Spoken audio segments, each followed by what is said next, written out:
కాకినాడ జిల్లా పిఠాపురం నియోజకవర్గం ticket వర్మకే ఇవ్వాలంటూ TDP నేతలు అత్యవసర సమావేశాలు పెట్టుకున్నారు.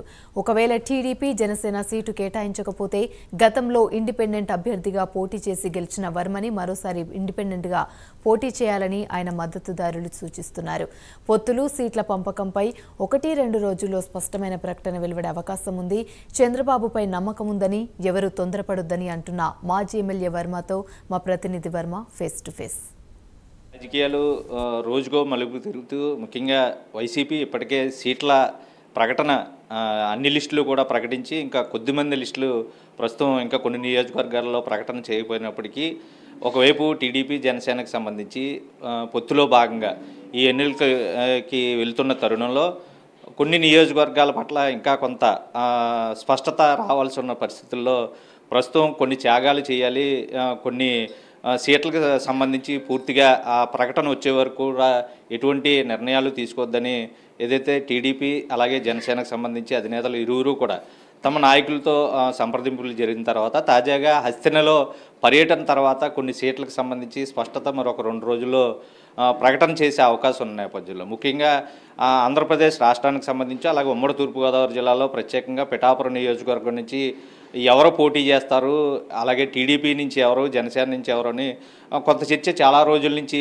నడుస్తూ ఉంది. అయితే తాజాగా ఆ నియోజకవర్గానికి సంబంధించి గతంలో సిట్టింగ్ ఎమ్మెల్యేగా ఉన్నటువంటి మాజీ ఎమ్మెల్యే ప్రస్తుతం ఎస్విఎస్ఎస్ఎన్ వర్మ గారు ప్రస్తుతం మనతో పాటు ఉన్నారు. అయితే ఈరోజు ప్రస్తుతం ఉన్న పరిస్థితుల రీత్యా అక్కడి నుంచి పవన్ కళ్యాణ్ కూడా అసెంబ్లీకి పిఠాపురం నుంచి పోటీ చేస్తారని, అలాగే కాకినాడ ఎంపీగా పోటీ చేస్తారని చాలా కథనాలు కూడా వస్తున్న తరుణంలో ముఖ్యంగా పిఠాపురం నియోజకవర్గంలో ప్రత్యేకించి టీడీపీకే సీటు త్వరలో కేటాయించబోతుంది. అధినేత కూడా దానికి సంబంధించి హస్తిన్లో ఏదైతే బీజేపీ దగ్గర కూడా ప్రస్తావించి పూర్తిగా కూడా దాన్ని ఓకే చేసిన పరిస్థితులు కూడా ఉన్నాయి. అయితే ఇక్కడికి జనసేన అయితే పిఠాపురం పోటీ చేస్తుందని ఒకవైపు పెద్ద ప్రచారం దుమారం కూడా లేగుతున్న తరుణంలో అసలు ఈ నియోజకవర్గానికి సంబంధించి విషయాలు అలాగే పోటీకి సంబంధించిన విషయాలు ఆయన అడిగి తెలుసుకుందాం. ఇప్పుడు పిఠాపురం సీటుకి సంబంధించి ఒక ఉత్కంఠ పరిస్థితి నడుస్తోంది. అధినేత ఎక్కడి నుంచి పోటీ చేస్తారన్న జనసేన స్పష్టత ఎలా లేదో పిఠాపురం నియోజకవర్గానికి సంబంధించి వర్మకి సీటు ఉంటుందా లేదని తాజా చర్చ. ఎందుకంటే నియోజకవర్గం లోకల్గా ఉండి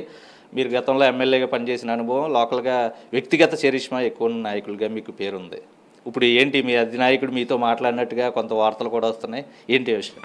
సీట్ల గురించి మేము ఆలోచించండి. నిజంటే అధినాయకుడు అదేవిధంగా పవన్ కళ్యాణ్ గారు కానీ ఎవరన్నా ఉన్నా వైసీపీ పార్టీని గద్దెదించాలి. ఆ నినాదంలో బలమైన వ్యక్తికి ఎవరు బలంగా ఉంటే వాళ్ళకి ఇస్తారు. నా పని ఏంటంటే పార్టీని, టీడీపీ పార్టీని బలపెట్టడం. ఆ కార్యక్రమంలోనూ సార్ ఫోన్ చేసినా పార్టీ కార్యకలాపాలు ఎలా ఉన్నాయన్న దాని గురించి చర్చించేది తప్పితే బాగా చేస్తున్నారు లేదంటే బాగా చేస్తున్నాను తెలియజేస్తాను. ఇప్పుడు అంటే తాజాగా పిఠాపురం నియోజకవర్గం సంబంధించినంత వరకు జనసేన డైరెక్ట్గా పవన్ కళ్యాణ్ పోటీ చేసి ఉన్న పరిస్థితుల్లో సీటు ఒకవేళ ఆయన కేటాయిస్తే మీరేం చేస్తారు? అసలు మీ అభిప్రాయం వ్యక్తిగా పార్టీ పరంగా మీరు ఎటువంటి నిర్ణయం తీసుకుంటారు? అంటే ఇంకా ఏమీ జరగలేదు కానీ జరగని దాన్ని ఊహాజనితంగా మనం ఏమీ చెప్పలేం కదా. ఇవన్నీ ఎలా ఉన్నాయో ఏంటో. ఇప్పుడు తెలుగుదేశం పార్టీని నేను ఇక్కడ భుజాల మీద వేసుకుని మోస్తున్నాం, బలపెడుతున్నాం. అవి ఇంకా విషయాలన్నీ ఇంకా తెలియకుండా మనం ఊహించుకోవడం అన్నది కరెక్ట్ కాదు. రెండవది ఏంటంటే ఇద్దరు నాయకులు కూడా వైసీపీని దించాలంటున్నారు. అందులో భాగంగా మేము టీడీపీని ఇక్కడ స్ట్రాంగ్ చేసుకుంటూ వెళ్తున్నాం. అంటే మీరు ఒకవేళ అధిష్టానం నుంచి టీడీపీ నుంచి కానీ మీకు సీటు ఖరారు కాకపోతే ఇండివిజువల్గా ఇండిపెండెంట్గా అయితే వర్మ అయితే పోటీ చేస్తారని కొన్ని వార్తలు వస్తున్నాయి, మీరేం చెప్తారు? ఎవరన్నా సరే అండి ప్రజాభిప్రాయం మీద ఆధారపడి ఉంటారు తప్పితే నేను అటువంటి ఆలోచనలు ఇవన్నీ చేయట్లేదు. ప్రజలందరూ ఏ విధంగా నిర్ణయం చేస్తారో అదే విధంగా ఉంటుంది. ఇప్పుడు చంద్రబాబు నాయుడు గారు అవునండి, కళ్యాణ్ గారు అవునండి, అంతా కూడా ప్రజాభిప్రాయం ప్రకారం వెళ్తున్నారు. ఎందుకు వెళ్తున్నారు? ప్రజల అభిప్రాయం వైసీపీని దించాలని. ఆ అభిప్రాయానికి అనుగుణంగా అందరూ నడవలసిందే. ఒకవేళ అధినేత ఆశీస్సులు ఉండి మీకు సీటే కనుక ఇస్తే పిఠాపురం కేటాయిస్తే వర్మకే ఎందుకు ఓటేయాలంటే మీరు ఏం చెప్తారు? ఎందుకు ఓటేయాలంటే అసలు నా గురించి నేను చెప్పుకోవడం కాదు, జనాలు తెలుసు. ఎందుకు ఓటేయాలని ప్రశ్నించేవాడు ఎవడో ఉండవు.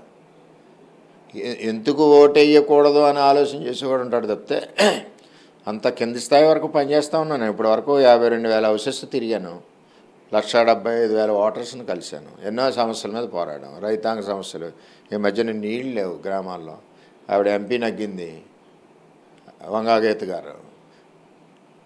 ఈ 20 రోజుల ముందు ఆవిడ వచ్చింది. ₹1 ఈ నియోజకవర్గానికి ఇప్పుడు వరకు చేయలేదు, ఒక ప్రాజెక్ట్ లేదు, ఒక పని లేదు. వీళ్ళందరూ నాన్ లోకల్ పర్సన్స్. వీళ్ళు పదవి కోసం వస్తారు తప్పితే ప్రజల యొక్క కష్టాల గురించి చూడరు. నేను లోకల్ వ్యక్తిని, నాకు ప్రజల కష్టాలే ముఖ్యం తప్పితే పదవి ముఖ్యం కాదు. కష్టాల్లో ఉన్న ప్రతి రైతుని ఆదుకుంటాం, పేదవాడిని ఆదుకుంటాం, ప్రతి సమస్య మీద పోరాడుతుంది తెలుగుదేశం పార్టీ. ఇక్కడ చంద్రబాబు నేర్పిన క్రమశిక్షణ మాకు అదే. ప్రతి ఇష్యూ మీద పోరాడుతుంది. ఉదయం 7 నుంచి రాత్రి 10 వరకు తెలుగుదేశం పార్టీ ఆఫీస్ పనిచేస్తుంటుంది. ఇక్కడ ఎవరన్నా మహిళలు ఏమన్నా ఎవరన్నా ప్రతి గ్రామం నుంచి కూడా సమస్య ఉందంటే పక్కన ఆఫీస్కి వచ్చి విధంగా ఇదొక తెలుగుదేశం పార్టీ ఇల్లు. ఆ విధంగా మేము అంత కింది స్థాయిలో ఉన్నాం. ఇది ఏదైతే తాజాగా పిఠాపురం నియోజకవర్గానికి సంబంధించి టీడీపీ తమ అధినేత చంద్రబాబు ఏదైతే సూచనలు ఇప్పటివరకు పార్టీ బలోపేతానికి తాను చేసినటువంటి కృషి, నియోజకవర్గంలో నిత్యం ప్రజల్లో ఉంటూ ప్రతిరోజు వాళ్ళ సమస్యల పరిష్కారానికి గ్రౌండ్ లెవెల్ నుంచి క్షేత్రస్థాయిలో పరిష్కార మార్గాలు చూపిస్తూ నియోజకవర్గంలో ఎప్పటి నుంచో లోకల్గా తాను నియోజకవర్గ అభివృద్ధి సంక్షేమానికి కృషి చేస్తున్నటువంటి తరుణంలో ప్రస్తుతం నియోజకవర్గకి సంబంధించినంత వరకు సీటు కేటాయింపుల విషయంలో కానీ తమ అధినేత టీడీపీ పార్టీకి సంబంధించి చంద్రబాబు సరైన నిర్ణయం అయితే తీసుకుంటారని కూడా ఆయన చెప్తూ ఉన్న పరిస్థితి అయితే ఉంది. అయితే ముఖ్యంగా ఎంతమంది వచ్చినప్పుడు వైసీపీకి సంబంధించి అభ్యర్థులు ఎవరున్నా సరే పోటీలో వాళ్ళు పదవీకాంక్షతో చేస్తున్నటువంటి పర్యటనలే తప్ప ఎప్పుడూ ప్రజల సమస్యల గురించి ఆలోచించే పరిస్థితి ఏనాడు పిఠాపురం నియోజకవర్గం లేదు. అది ప్రజలందరికీ తెలుసు. ప్రజలు మెచ్చిన నాయకుడు, ప్రజలకి కావలసిన నాయకుడు ప్రస్తుతం పిఠాపురం నియోజకవర్గంలో మాజీ ఎమ్మెల్యే ఎస్విఎస్ వర్మ అని తాజాగా అక్కడ తన అనుచరులైతేనో ముఖ్యంగా నియోజకవర్గ ప్రజలు కూడా ఒకవైపు చెప్తున్న పరిస్థితి అయితే ఉంది.